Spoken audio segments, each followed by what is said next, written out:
Une chasse à l'homme, sous les yeux incrédules des locaux.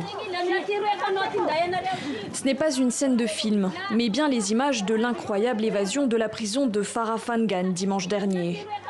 Ce jour-là, les détenus se révoltent contre les agents pénitentiaires de cette maison d'arrêt située en plein centre-ville. Après s'être emparés d'un fusil, 88 d'entre eux parviennent à s'évader. La suite, c'est un bain de sang. Plus de 20 prisonniers sont tués par les forces de l'ordre. Ceux qui ont été rattrapés racontent les raisons de leur mutinerie.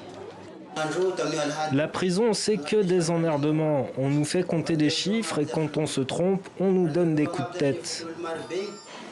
Ce sont les sœurs religieuses qui nous donnent de la nourriture, une fois par jour. Je suis condamné depuis 7 mois maintenant. Ma peine est de 5 ans.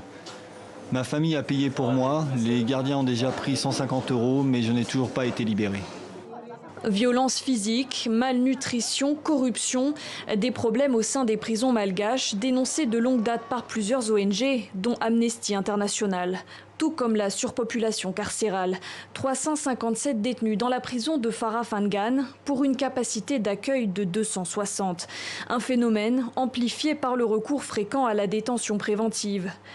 Ce constat, le ministre malgache de la Justice a pu le faire en personne. Pendant 2 jours, il s'est rendu sur place pour essayer de comprendre. La corruption fait partie des causes de la frustration des prisonniers.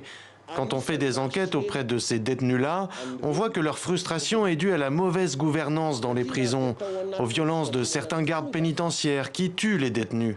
La crise sanitaire a également aggravé les conditions de détention. Les prisonniers n'ont par exemple plus de droit de sortie.